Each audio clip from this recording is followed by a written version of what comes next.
I thought I was witnessing love, not the beginning of my humiliation. That morning the sun rose like a blessing. The house smelled of jasmine, laughter echoed through the halls, and my son, my only child Ryan, looked at me with the kind of pride that makes every sacrifice worth it. For once, I felt like I'd done something right. The years had not been kind to us. After my husband passed, I'd held our lives together with little more than faith and fierce love. So when Ryan said, "Mom, I found the one," I prayed she'd be everything I wasn't, gentle, modern, maybe a little braver. Elena was all of that and more. Beautiful, poised, with a smile that could convince the world she cared. She walked into our home and somehow filled the empty spaces his father left behind. I remember thinking she was a miracle. The wedding day itself was chaos disguised as joy. The backyard glowed with fairy lights. Neighbors peeked through fences, and relatives fluttered about like confetti in the wind. Every detail, from the violinist under the archway to the scent of roses drifting through the air, was perfect. I stood by the gate for a moment, just watching it all. Ryan in his navy suit, laughing with his best friend Liam. Elena, radiant in lace, whispering something to her bridesmaids that made them giggle. For the first time in years, I allowed myself to breathe. "Ma, stop crying," Ryan teased, wiping my cheek with his thumb. "You'll ruin your makeup." I laughed. "I'm not crying, I'm leaking pride." He hugged me tight. His cologne mixed with the scent of fresh flowers, and I felt his heartbeat. Steady, sure. It was the kind of hug that told me I could finally let go. As Elena walked down the aisle, everyone gasped. Her veil shimmered in the sunlight, her eyes locked on Ryan's. I swear for that brief moment time paused. Every pain, every lonely night, every unpaid bill, it all felt worth it. The vows were simple, honest. Ryan's voice trembled when he said, "I'll never lie to you." I caught Elena smiling, almost nervously, before repeating her promise. I mistook that flicker of unease for emotion. The ceremony ended in applause and cheers. Cameras clicked, champagne glasses clinked, and I danced more than I should have at my age. I didn't notice the photographer, Daniel, moving quietly through the crowd, capturing everything, every smile, every secret. I remember one photo in particular. Elena stood with her bouquet, head slightly tilted, laughing at something. Behind her, half hidden by the crowd, Liam watched her with a look I couldn't quite name. Admiration, maybe. Or something heavier. Daniel snapped the picture. Elena turned toward him sharply, then smiled again as if nothing happened. I brushed it off, assuming I was imagining things. Later that night, as we all gathered around the bonfire, Ryan thanked everyone for coming. "This is more than a wedding," he said. "It's a new beginning." I looked around at the glowing faces, the warmth, the light. Everything felt right. Almost too right. When the couple shared their first dance, I remember thinking how beautiful love looked when it was young. I whispered to myself, "Your father would be proud, Ryan." The photographer passed by, showing me a quick preview of a few shots on his camera. I smiled at the images. Laughter, tears, hands joined, hearts open. I didn't realize one of those photos would later shatter everything I believed about that day. When the lights dimmed and the guests began to leave, I stood by the window of my now silent house. The faint echo of their laughter still lingered in the air. I held the wedding album against my chest, whispering a prayer for their happiness. I wanted to believe that love could last, that honesty still meant something. But as I closed the album that night, a strange unease brushed against my heart. Like a shadow you can't quite name. I ignored it. After all, what could go wrong in a story that began this perfectly? I thought I was witnessing love, not the beginning of my humiliation. It started with a voice I barely remembered, shaking, unsure and strangely afraid. "Mrs. Collins." Daniel Reed. "I was your son's wedding photographer." For a second I couldn't place the name. My mind was buried under errands, bills, and the quiet hum of a life that had finally settled after the chaos of the wedding. Then his face flashed before me, the quiet man with the camera, always watching from the corners, capturing moments I didn't even know existed. Yes, Daniel. Course. What can I do for you? There was silence on the other end. The kind that stretches too long and starts to feel like a warning. I need to see you, he said finally. It's about the wedding. My heart stumbled. The wedding. I almost laughed. Daniel, that was 6 months ago. We already received everything. The photos were beautiful. I know. But there's something else. Something I didn't show you. The room around me blurred. The kettle hissed behind me, tea spilling over. His voice had a tremor. Not the kind born of nerves, but of fear. What are you talking about? I asked quietly. I can't explain on the phone, he said. Please. Just meet me. Tomorrow. Same cafe where we met for the album pickup. 11 a.m. Before I could protest, the line clicked dead. I stood there, frozen, the phone still pressed to my ear. The sound of the empty dial tone felt almost mocking. That night, sleep wouldn't come. My mind replayed every scene from the wedding. The music, the lights, Elena's smile. What could a photographer possibly have to tell me after all this time? Corrupted file. A missed payment. Or something worse. I sat by the window, watching the moonlight spill across the photo frame on the mantel. Ryan and Elena, hand in hand, eyes full of promises. 4 months, I'd convinced myself that happiness had finally returned to my son's life. They'd moved into their new apartment, started talking about buying a house. Elena had even called me Mom on the phone once, her voice soft, affectionate. But if everything was so perfect, why did Daniel sound terrified? By morning, my unease had curdled into something sharper. I dressed carefully.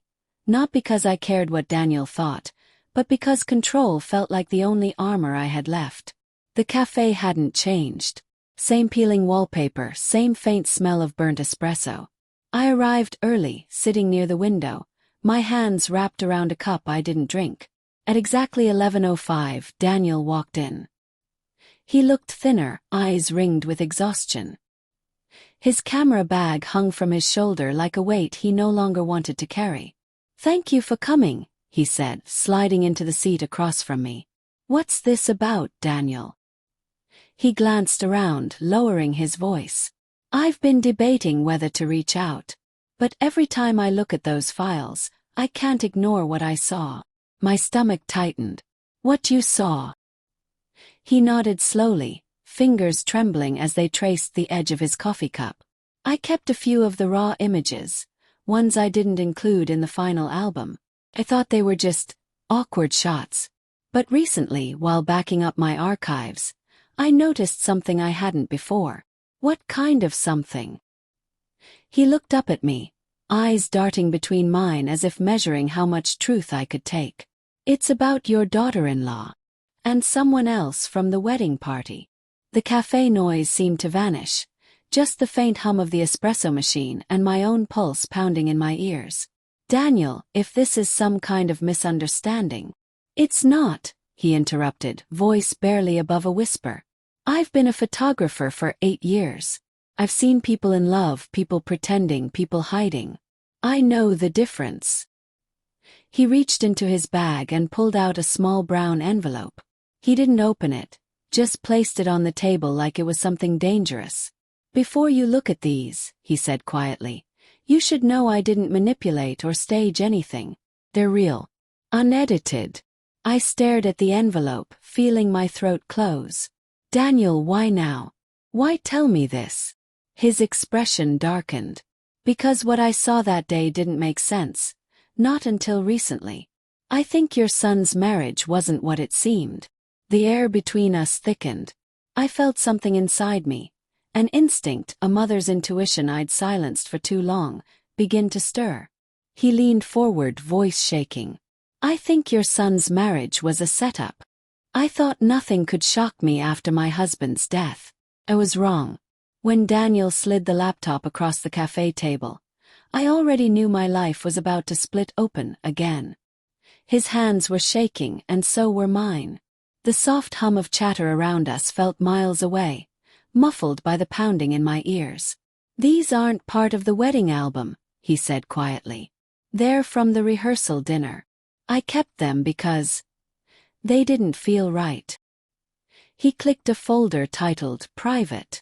The first few photos seemed harmless. Guests laughing, glasses clinking, Ryan's face glowing with anticipation. I smiled weakly. These look normal, Daniel. He didn't respond. Instead, he scrolled. Then there was a shot that stopped my breath. Elena, sitting at the dinner table, leaning closer to someone half hidden in the frame. The angle caught the curve of her smile. Not the kind you give your husband to be, but one meant for a secret. The man beside her wasn't Ryan. It was Liam, Ryan's best friend. His brother in everything but blood.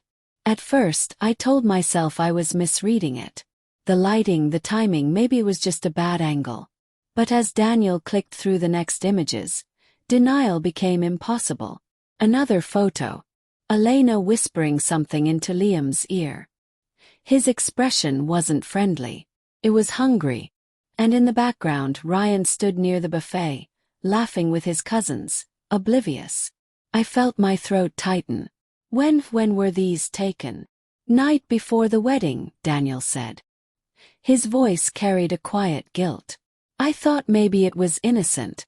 But there were too many like that. He kept scrolling. Each frame chipped away at my sanity. Elena and Liam near the terrace.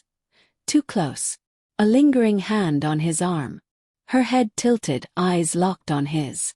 I gripped my cup so tightly that coffee spilled over the edge. My palms were slick with sweat.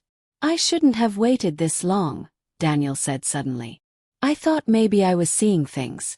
But when I saw the way she looked at him, Stop, I whispered. Please stop. He froze mid-click. I stared at the screen. At my son's fiancée sharing a look that should never exist between her and his best friend. Every muscle in my body felt heavy, like grief was pressing me into the chair. She's my daughter-in-law now, I said, the words tasting like ash. And you're telling me this was before they were even married? Daniel nodded slowly. Yes. The timestamps are from the rehearsal dinner. I thought maybe I'd be ruining something if I said anything. He looked genuinely remorseful, but it didn't matter. The damage was done. Outside, a car horn blared. Inside, the world kept spinning. People laughing, spoons clinking, like my universe hadn't just cracked down the middle. I pushed the laptop away, my voice trembling. Why show me this now? Because it's been haunting me, he admitted. Every time I edit another wedding, I think about this one. I think about your son. I couldn't keep it to myself anymore. I wanted to scream, cry, shake him. Anything to undo what I'd just seen. But I just sat there, silent, hollow. For 6 months, I'd believed my son was happy. I defended Elena to relatives who whispered she was too polished, too perfect. I told them they were jealous. Now I realized I was the fool. Daniel pulled out a small drive and slid it toward me. These are copies. You deserve to know. I stared at it like it might burn me. Does Ryan know? No, Daniel said. I thought, maybe you'd want to decide how to handle it. I nodded slowly, numb. My reflection in the window looked like someone else. Someone older, harder. When I finally stood, my knees almost buckled. I placed a 20 on the table, though neither of us had eaten. Daniel reached for my hand. I'm sorry, Mrs. Collins. I forced a smile that didn't reach my eyes. Don't be. You did what was right. Outside, the afternoon light felt too bright, almost cruel. I walked to my car in silence, the flash of those photos burning behind my eyelids. Ryan's laughter from the wedding played in my head like a cruel echo. He had no idea what waited beneath his perfect life. No clue his best friend had already crossed a line that couldn't be uncrossed.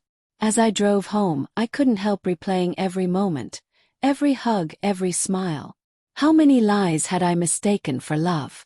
That night, I opened the folder again. Frame by frame, I studied every detail. Lena's eyes. Liam's smirk. The invisible thread between them. Then, in one shot, a wide group photo behind the dinner table, I saw it. Behind the smiling crowd, under the tablecloth, Elena's hand was resting on Liam's knee. I've always trusted my instincts. They were all I had after my husband died. But that night, staring at those photos, I wished I'd been wrong for once in my life. The house was too quiet when I came home. I didn't turn on the lights. I just sat at the kitchen table, the glow of my laptop screen washing everything in cold blue. The USB Daniel had given me sat beside my tea, unopened but heavy with truth. I should have called Ryan immediately, told him what I'd seen, warned him. But every time I pictured his face, that innocent, hopeful smile, my chest tightened. How do you tell your only child that the woman he adores might be betraying him? Instead, I opened the wedding video. The same one I'd watched a dozen times before, proudly showing it to relatives and friends. But this time I watched differently. Not as a mother but as a detective. As someone searching for cracks in a painting she once believed was flawless. The video opened on the rehearsal dinner. Hit pause. There they were again, Elena and Liam, sitting side by side. She leaned in slightly, whispering something. He smiled. It was innocent on the surface. But now, with context, I saw everything I had missed. The way her shoulder brushed his arm, how his eyes followed her even when she looked away. My fingers trembled as I dragged the timeline forward. The vows. Ryan's voice cracking with emotion. Elena's hand shaking, not from nerves but guilt. I could see it now. A micro-expression of discomfort. Gone in a blink. Then the reception. Dance. Ryan twirling her in circles, laughing. Liam clapping from the sidelines. Too loud, too invested. He took a photo of them and looked at her afterward, that look.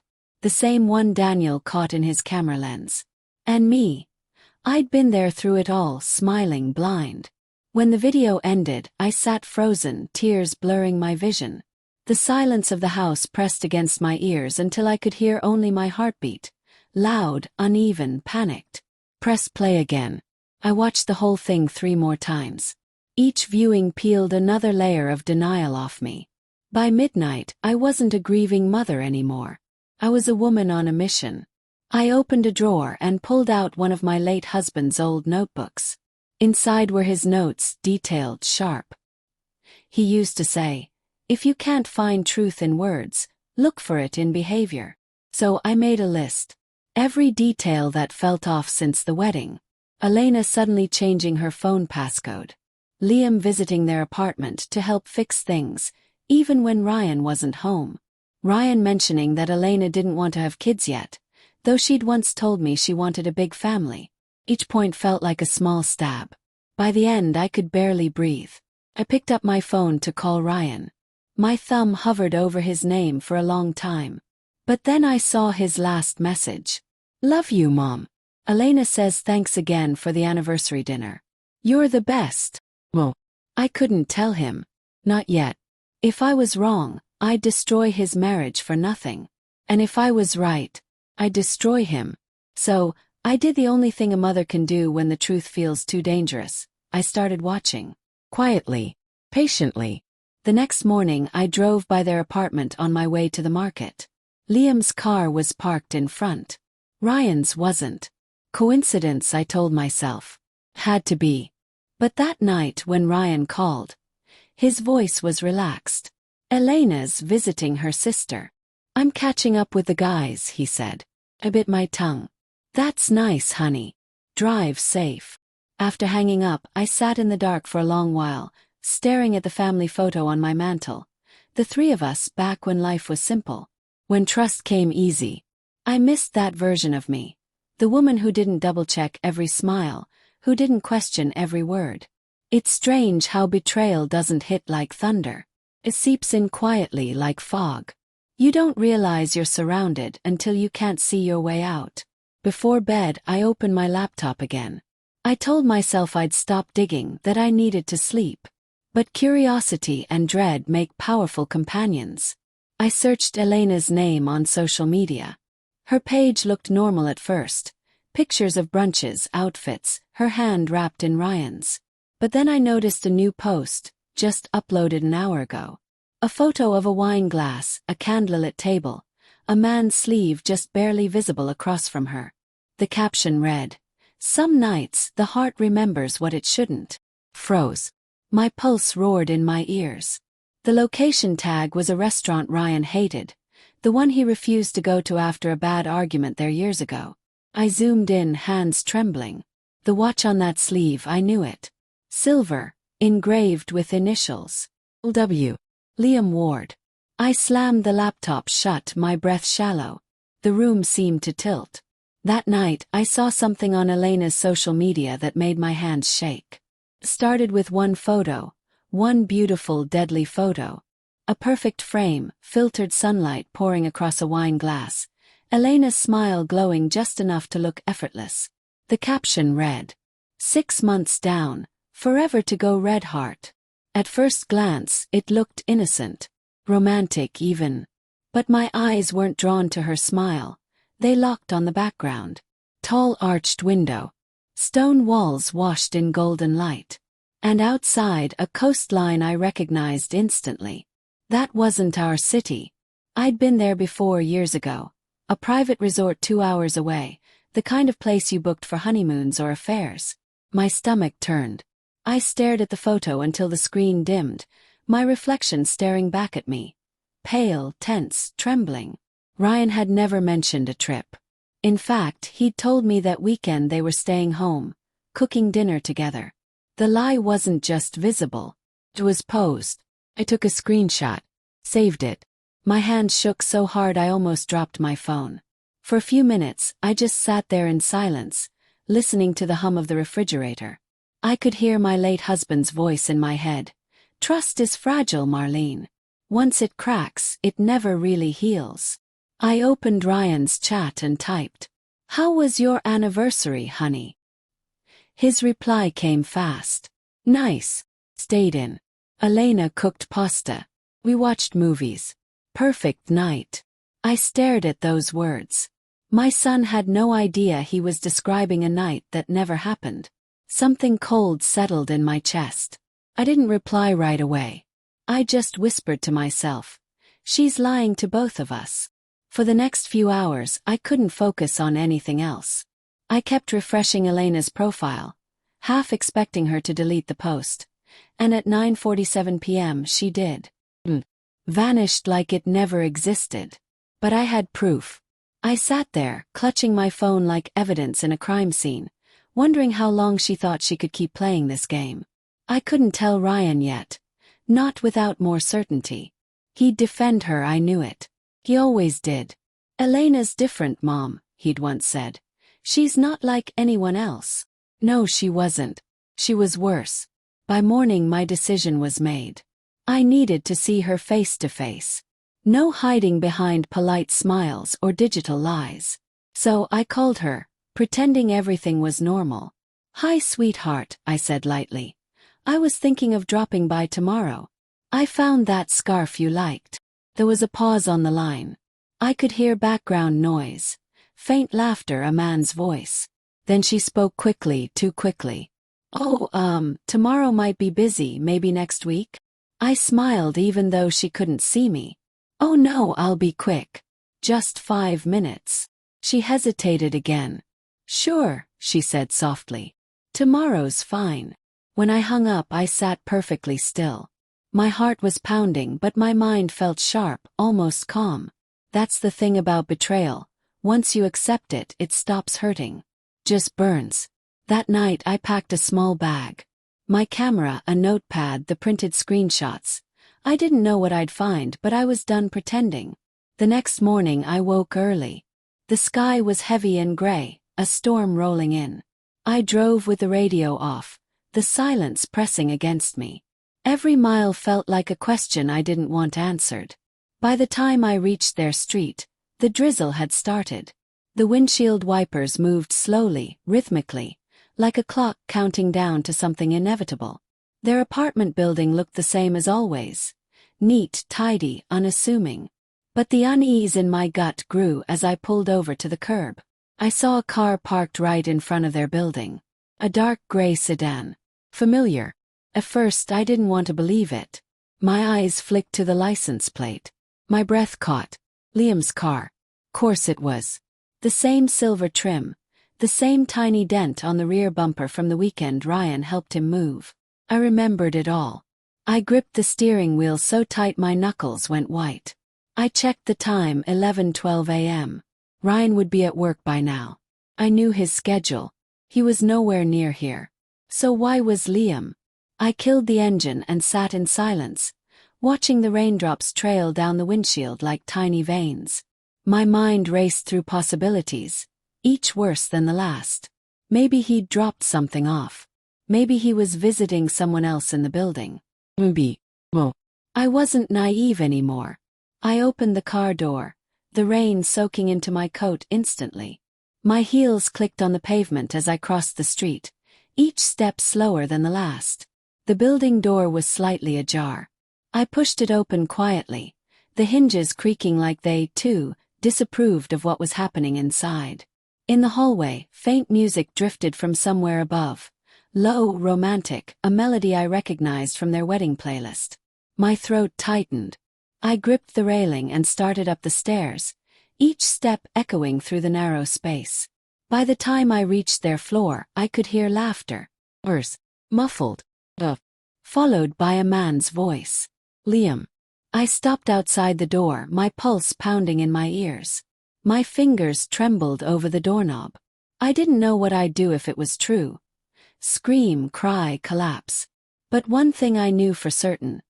I couldn't walk away now. Not after everything I'd seen. Not after the lies. I took a deep breath, steadying myself. And as I looked up through the rain-smeared window across the hall, the reflection showed what I already feared. Liam's car, still parked outside. When I arrived unannounced, Liam's car was parked outside their apartment. I didn't plan what I'd say. I just knew I had to see her face when she realized I knew. My heart was pounding so hard it hurt. My palms were slick, the grocery bag trembling in my grip. I told myself I was just dropping off food. That's what good mothers do, right? But deep down, I knew I wasn't here to deliver kindness. I was here to look truth in the eye. The hallway smelled faintly of coffee and lavender detergent. Normal. Ordinary. But inside me, everything was trembling on the edge of something terrible. I raised my hand and knocked. Once. Then the door opened. Elena stood there, hair messy, wearing Ryan's old t-shirt. No makeup, no fake smile.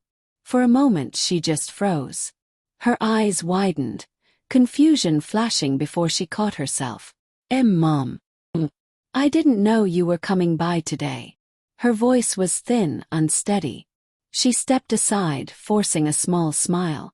I brought you something, I said, lifting the grocery bag like a shield. Thought you could use a little comfort food. Oh, she stammered. That's so sweet.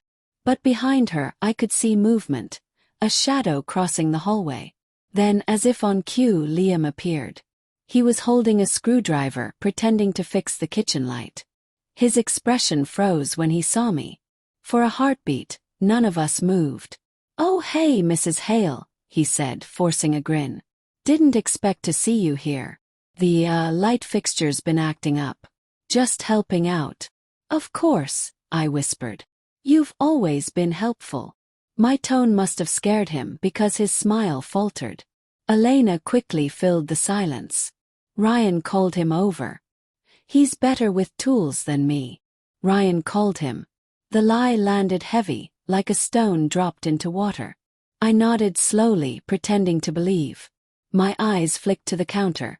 2 half-empty mugs, steam still rising. One of them had lipstick. The other none. The air in the room felt thick, suffocating. I stepped inside just enough to place the grocery bag down on the table. My hands moved on their own, arranging things neatly, trying to act normal. I made your favorite, I said softly. Lemon bars. Elena smiled, but it didn't reach her eyes. You didn't have to. I wanted to, I interrupted, my voice sharp. Family should look after each other. Silence. Even the ticking clock on the wall seemed to pause. For a long moment none of us spoke. I could hear my pulse in my ears, could feel every lie sitting heavy between us. Then I turned, forcing a polite smile. I'll let you get back to it. I know you're busy. Elena nodded quickly, almost too quickly. Yeah. Thanks again, really. This means a lot. I glanced one last time toward Liam. He was pretending to tighten a screw that didn't exist. His hands were shaking. I stepped back into the hallway. The door closed gently behind me. Not slammed, not rushed. Just a quiet, careful close. Like guilt trying to stay hidden. The second it latched, I exhaled. My knees almost gave out. I walked to my car slowly, the rain now steady and cold. My reflection glimmered in the wet pavement. Small, defeated.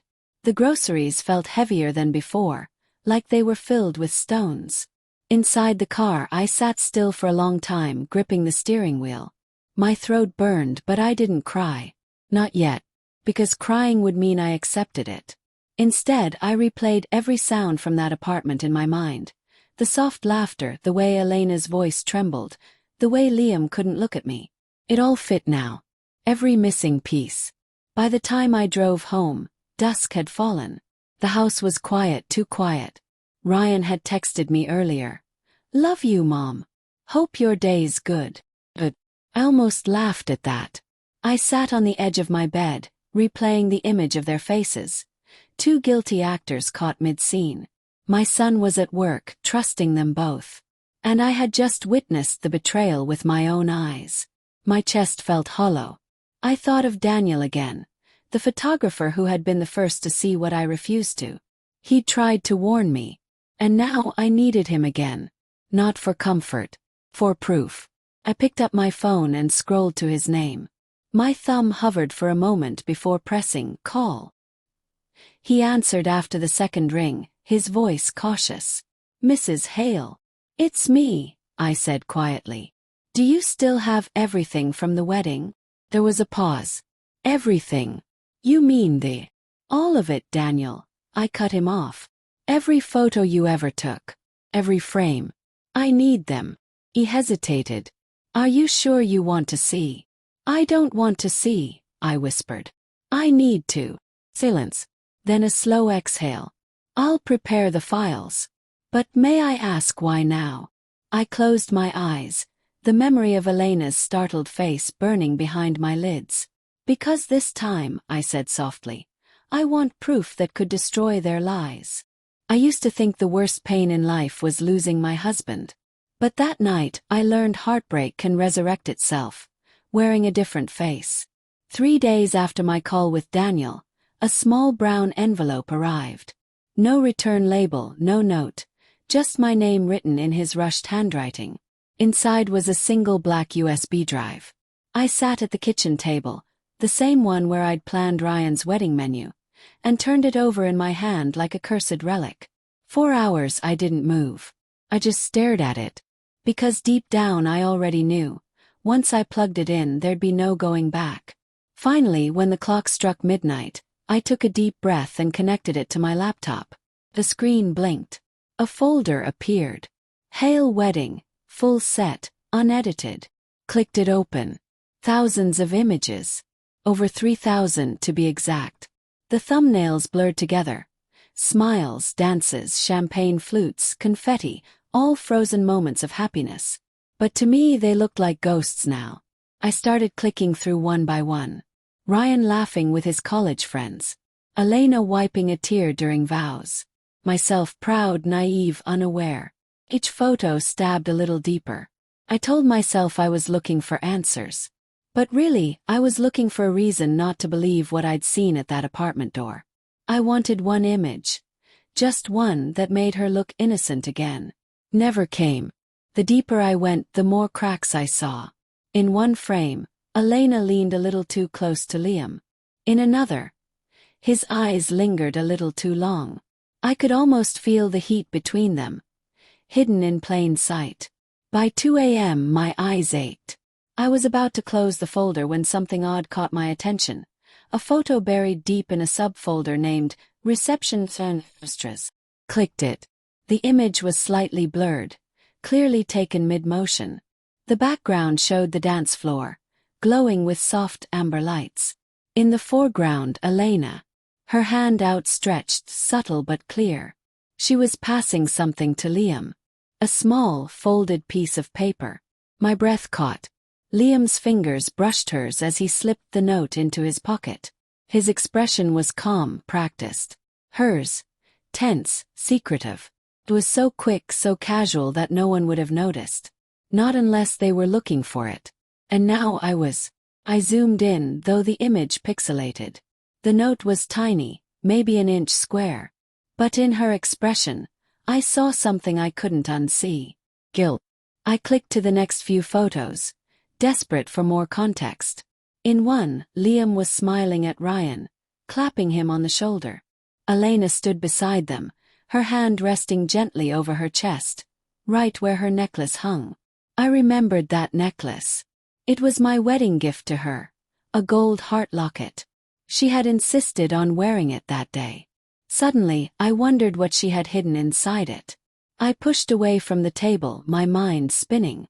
Every detail, every word, every hesitation since the wedding, they were all snapping together now.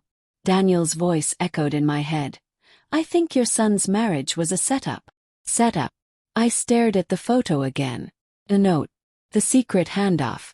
The way she had avoided my eyes ever since. I opened another folder. Ceremony prep. There, among the candid shots of makeup and laughter, I found it. A photo of Elena and Liam alone in the hallway. She was sitting on a chair, he was kneeling beside her, tying her shoe. Too close, too intimate. And she was smiling at him, softly, almost lovingly. I pressed my hand over my mouth, tears burning behind my eyes. It had started long before the wedding. Maybe even before Ryan proposed. I remembered all the time she'd flattered him, bringing him coffee, calling him the brother Ryan never had. And Liam, poor, charming Liam, always lingering, always available. They'd played a perfect act. And my son, my sweet, trusting son, had been their audience. I scrolled through more frames, faster and faster, like flipping through a nightmare I couldn't wake from, until one line of thought stopped me cold. Why? Why go through with the wedding? Why the performance, the lies, the effort? And then the answer came, clear, cold, brutal. Money. Ryan's father's inheritance. A year ago, Ryan had finally taken over his father's estate, a modest fortune we had saved and invested for decades. He'd promised to build a life, to protect what his father left behind. And right before the wedding, he told me something that made my stomach twist now. Mom, he had said proudly, I added Elena's name to my accounts. So everything's shared now. She's my family. Shared. She knew. She had married him not out of love, but out of calculation. The affair wasn't just betrayal, it was strategy. I leaned back in my chair, trembling. The clock ticked 3:14 a.m. The USB drive's light blinked slowly like a pulse. I wiped my tears, forcing myself to sit upright. For the first time in weeks, I didn't feel helpless. Felt purpose. Elena had fooled my son. She had fooled me. But she wasn't going to get away with it. Not after this. I ejected the USB and slid it into an envelope. My name, my handwriting, my proof. This wasn't about grief anymore. This was about justice. I whispered into the quiet room. You used my son's love as your weapon. Now I'll use the truth as mine. As I stood, the words I'd been avoiding for days finally settled in. Ryan had just added Elena's name to his inheritance, and she knew it. And if I didn't act soon, she'd take everything. There's no pain sharper than being called a liar by the person you raised to tell the truth. I had rehearsed that conversation in my head 100 times. The words, the tone, even the pauses. I told myself I'd stay calm, that I'd speak like a mother, not an accuser. But when Ryan walked through my door that evening, tired and smiling, everything inside me cracked. He sat at the table, chatting about work, about a client deal, about how Elena had been feeling under the weather. I listened, my heart pounding, waiting for a gap, a moment of silence to break the illusion he was living in. When it came, my voice trembled. Ryan, we need to talk about Elena. He looked up, eyebrows lifting. What about her? I hesitated. I know about her and Liam. The room seemed to still, like time itself held its breath. Then he laughed. Actually laughed. Mom, please. Not this again. You've never liked him. I didn't say I liked or disliked him, I whispered. I'm saying your wife is having an affair with him. He leaned back, shaking his head. No, you're mistaken. You've been reading too many stories online or... Cut him off. I have proof. The words came out cold, sharper than I meant. I reached for the envelope, the one with the printed photos from Daniel's USB. My hands trembled as I slid it toward him. He stared at it like it was poison. Ryan, look at them. Just look. He didn't. Instead, his eyes darkened. You've gone too far, Mom. I'm trying to protect you. Protect me from what? He snapped, rising from his chair. From the woman I love. The one who stood by me when you wouldn't. His words hit like a slap. Flinch. When I wouldn't. I whispered. Ryan, I've given you everything. Every breath I had after your father died went into you. You think this is easy for me? He ran a hand through his hair, pacing. You never gave Elena a chance. You were always waiting for her to mess up. You hate her because she's not perfect like you wanted her to be. I wanted to scream, to shake him. Instead, I picked up one of the photos and held it up between us. Do you see this? That's Elena, at your wedding, passing a note to Liam. I know what it means. I know when it started. But he didn't even look. He turned away, his jaw clenched. I don't need to see whatever fantasy you've built, he muttered. You've crossed a line. Tears blurred my vision. I am your mother. You think I'd make this up? You think I want to destroy your marriage? He stopped pacing, his face hard. You're jealous. The word landed like a knife. Jealous, I repeated, barely breathing. Of what? Of her. Because she's younger. 'Cause I love her. Because she has the life you used to have. For a moment, all I heard was my pulse. Slow, heavy, painful. He grabbed his jacket. I can't do this right now. You need help, Mom. He moved toward the door. Ryan, please, I begged. Just look at the photos. One glance, that's all I'm asking. He hesitated, his back still turned. I hoped he'd give in. But instead he said quietly, I don't want to lose both of you. And if you keep pushing this, I will. Then the door slammed. The sound echoed through the house long after he was gone. I sank to the floor, clutching the envelope to my chest. My body shook, not from anger, but from the unbearable silence that followed. That night I didn't sleep. I sat in the living room surrounded by old photo albums. His first steps, his graduation, his wedding invitation. Moments I thought were built on love and trust. Now, I didn't know what any of it meant anymore. For the next 3 days I heard nothing. No calls, no text, no word. I stared at my phone every hour, wondering if I'd lost him forever. Wondering if maybe I had gone too far. Maybe he was right. Maybe I was jealous. Not of Elena's youth, but of the power she had over him. The power to blind him, to twist his loyalty. I started deleting the photos from my laptop one by one, telling myself to stop, to move on. But each time I reached for the delete key, my finger froze. Because something inside me, something primal, refused to let go. A mother's instinct doesn't die just because her son stops believing her. On the 4th night, I sat by the window, the house dark except for the faint glow of the streetlight outside. I was half asleep when my phone buzzed. Ryan's name flashed on the screen. My heart leapt. Answered instantly. Ryan. Honey. For a moment there was silence, just static. Then I heard it. Crying.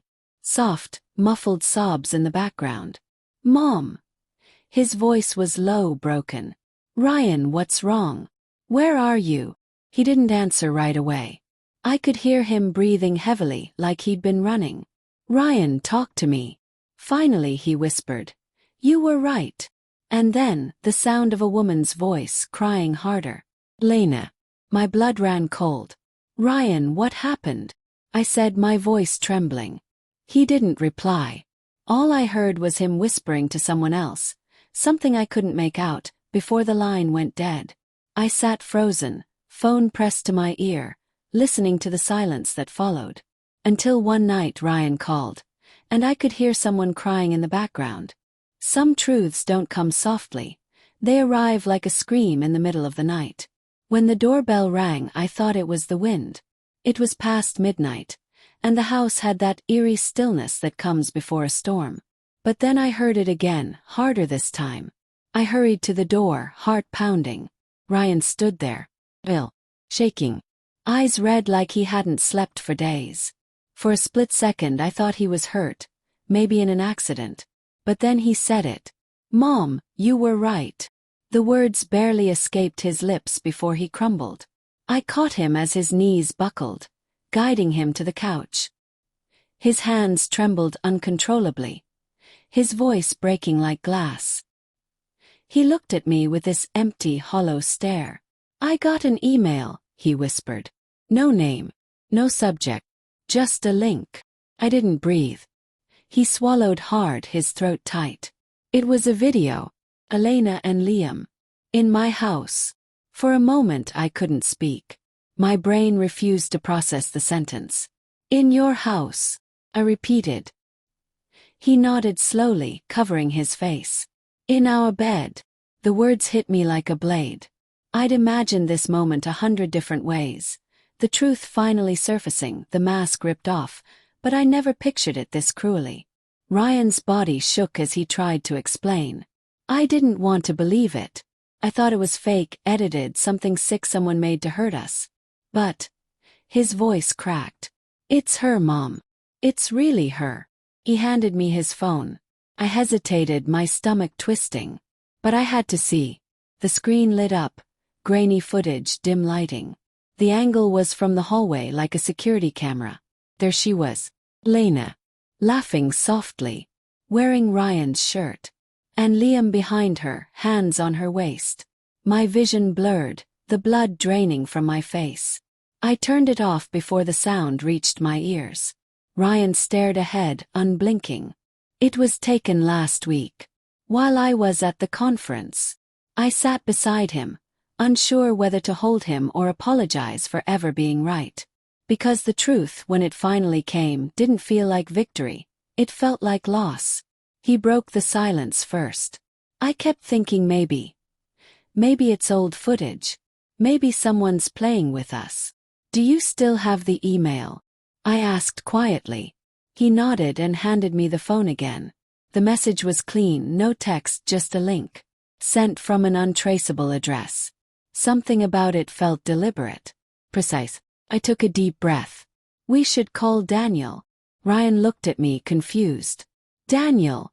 The photographer," I said. "He's good with digital timestamps. He can tell us when it was filmed." He hesitated. "Mom, I can't watch it again." "You don't have to," I said softly. "Just let me handle this." We called Daniel on speaker. It was late, but he answered on the second ring. His voice groggy but instantly alert when I mentioned Elena's name. I forwarded the video link. There was a long silence, the faint sound of typing, then a low sigh. "Oh my God," he muttered. "This wasn't from the wedding or the shoot. It's fresh. Metadata says last Thursday, 8:47 p.m. Ryan pressed his palms to his face. Daniel hesitated. "You want me to trace where it came from?" "No," Ryan said suddenly. His voice was calm, too calm. "Just delete it. Please." I glanced at him. His calm scared me more than his anger. When the call ended, the house went quiet again, except for the faint ticking of the old clock on the wall. Ryan leaned back, staring at the ceiling. "I used to defend her," he said softly.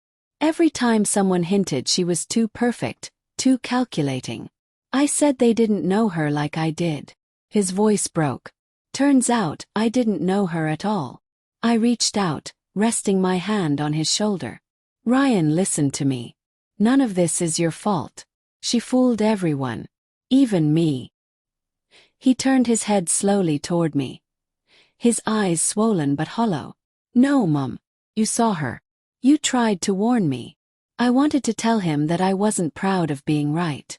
That there's no comfort in truth when it destroys someone you love. But he kept talking, his words pouring out like confession. I gave her everything. My father's house. The business shares. I even added her name to the inheritance paperwork last month. And she was in my bed with him, the same week I signed it. I felt my stomach twist. You what? He nodded, tears streaking down his face. She knew exactly what she was doing. They both did. He sat forward, elbows on his knees, shaking his head like he was trying to wake up from a nightmare. I thought I was building a life, he whispered. Turns out I was funding theirs. The words hung in the air, heavy, irreversible. I could see the transformation happening in front of me. The shock fading. The hurt hardening into something else. Something colder. He stood up suddenly, pacing the room. She made me feel crazy for trusting you. Made me believe you hated her for no reason. And Liam. He looked me in the eyes every week, called me brother. Ryan. He stopped, his jaw tightening. I want them both to pay. His tone was steady, controlled. But there was something in his eyes, something dark and deliberate, that made my heart stop. Ryan, I said quietly, standing too. What are you thinking? He didn't answer.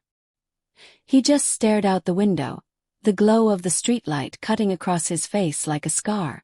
When he finally looked back at me, his voice was barely a whisper, but I felt every word like a promise. I want them both to pay. Revenge doesn't start with rage. It starts with silence. The kind that follows a storm. Heavy, electric, waiting to break again. Ryan sat at my kitchen table, the same spot where I'd once taught him to tie his shoelaces, now sketching out plans to dismantle the life he built with her. I watched him, my boy, now hollow-eyed and trembling, and wondered how far pain could twist love into purpose. Confronting her won't change anything, I said softly. She'll lie, cry, and twist it back on you. People like her always do. He nodded slowly, rubbing his temples. Then what do we do? I leaned back, exhaling. We make sure when she realizes what she's lost, it's already gone. That was the night the plan was born. It began quietly. Ryan contacted our family lawyer under the pretense of updating his insurance details. Within 48 hours, Elena's name was removed from the inheritance paperwork she'd fought so hard to secure. The joint accounts were frozen under financial review, and all transfers required dual verification, something she wouldn't notice until she tried to move funds herself. Meanwhile, Ryan packed a few essentials, documents, clothes, the watch his father left him, and left the apartment. But to Elena, he was still away on business. Every text he sent her afterward was polite, routine, almost loving. Miss you. Can't wait to see you. We should plan a dinner when I'm back. I could almost hear her smugness through the silence. While Ryan handled the logistics, I handled the theater. Began small. Quiet ripples in still water. The first was her charity, a community initiative she'd bragged about on social media. I knew it was a facade. I'd seen the empty events and fake donations. A single anonymous email to the local paper with a few screenshots. And within a week, whispers began circulating. Misuse of funds. Inflated reports. Elena's pristine image began to crack. Then the invitations. She'd scheduled a ladies' brunch to celebrate her half-year anniversary, the same one she lied about on social media. I called the venue personally and cancelled the reservation under her name. When she arrived, dressed and radiant, she was told there was no booking, and the manager's apology echoed through a crowd that watched her crumble. Ryan didn't know I'd done that. Not yet. Each humiliation was a small piece of balance being restored. At night, I'd sit by the window, replaying her laughter from that video, her hand on Liam's shoulder, the way she looked so sure of herself. And I'd whisper, not anymore. Ryan's updates came sparingly. Short texts, cautious calls. I could hear the fatigue in his voice. She keeps asking why the credit card isn't working, he said one evening. What did you tell her? Yes. That the bank's updating security systems. I smiled faintly. Good. Let her think it's temporary. He paused, voice quieter. Mom. I don't feel like myself anymore. You're healing, I told him. You're just not used to taking your power back. But I could tell. Revenge was starting to eat at him the way grief once ate at me. Still we pressed on.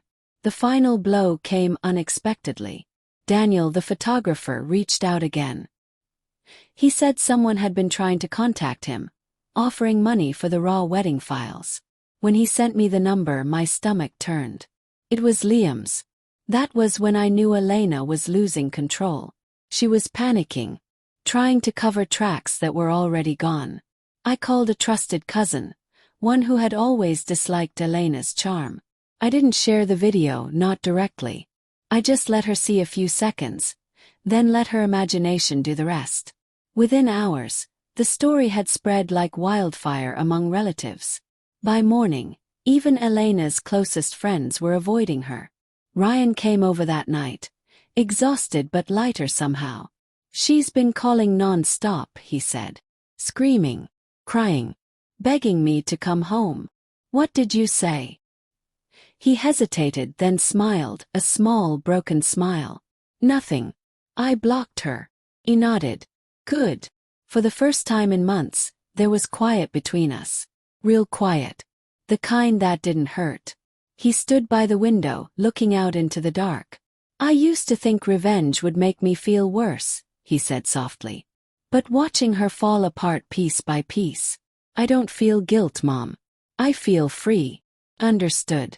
'Cause I felt it too. It wasn't about vengeance anymore. It was about balance. About reclaiming what she had stolen. Trust, dignity, peace. The next morning I received a message from Elena. No greeting. No excuses. Just 3 desperate words. You ruined me. I stared at the screen, my reflection faint in the glass. No, I thought. You did that yourself. That night Ryan transferred everything. The business, the house, even the savings, back into his name. He closed the final account they shared, locking her out completely.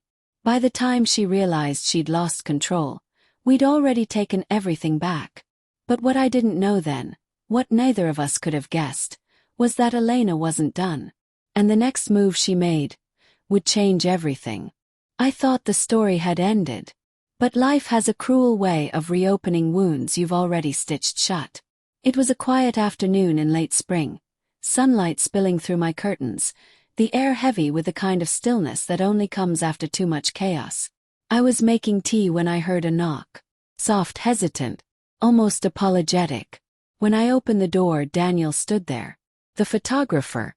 The man who had unknowingly set everything in motion. He looked different, thinner, tired. His camera bag hung from his shoulder, though he didn't seem to notice the weight. Mrs. Hale, he said softly. Do you have a moment? For a second I almost closed the door. I wasn't sure I wanted to revisit that world again. The betrayal, the photos, the endless nights of replaying everything frame by frame. But something in his eyes, guilt maybe, made me step aside. Come in. We sat in the same living room where months earlier my son had broken down. His life unraveling in his hands. The walls still carried echoes of that night. Daniel didn't touch his tea. His hands were trembling. I owe you an apology, he began. I shouldn't have called you that day. I didn't think about what it might do to you, or to Ryan. I shook my head slowly. You did what you thought was right. You showed me the truth. His eyes lifted, uncertain. Phil. I replay it all the time. What if I had stayed quiet? What if you'd never seen those photos? I stared into my cup, the tea gone cold. Then my son would still be living a lie. You didn't ruin anything, Daniel. You saved him. He exhaled shakily, relief softening his features. But there was something else, a heaviness that lingered in his silence. After a moment he said quietly, I used to know her. Elena. My grip tightened around the cup. Know her? He nodded. Before the wedding. Years ago. I met her at a photography event. She modeled for a few shoots. She was charming, magnetic. Dangerous in ways I didn't understand back then. He looked up, and for the first time I saw sadness, not guilt. She played me too, he whispered. Made me think we had something real. Until one day she disappeared. Then months later I saw her face again. In your son's engagement photos. A bitter chill crept through me. Why didn't you say anything? He smiled faintly, almost broken. Would you have believed me? I thought I was just bitter, that I was projecting. But when I saw her with Liam at the rehearsal, that look in her eyes, I recognized it. It's the same look she gave me once. That's when I knew something wasn't right. He rubbed his eyes like the memory itself burned. I didn't want revenge, he continued. I just couldn't let another man fall for her lies. For a long time neither of us spoke. The clock ticked softly in the background. Outside, a car passed, music drifting faintly through the open window. Something cheerful, completely out of place. I studied Daniel quietly. He wasn't a villain. He wasn't even a hero. Just another casualty in Elena's story. Like my son, like me. You did the right thing, I finally said. Even if it hurt. He nodded, eyes glistening. Funny thing about truth, he murmured. It doesn't set you free. It just changes the prison. His words stayed with me long after the silence returned.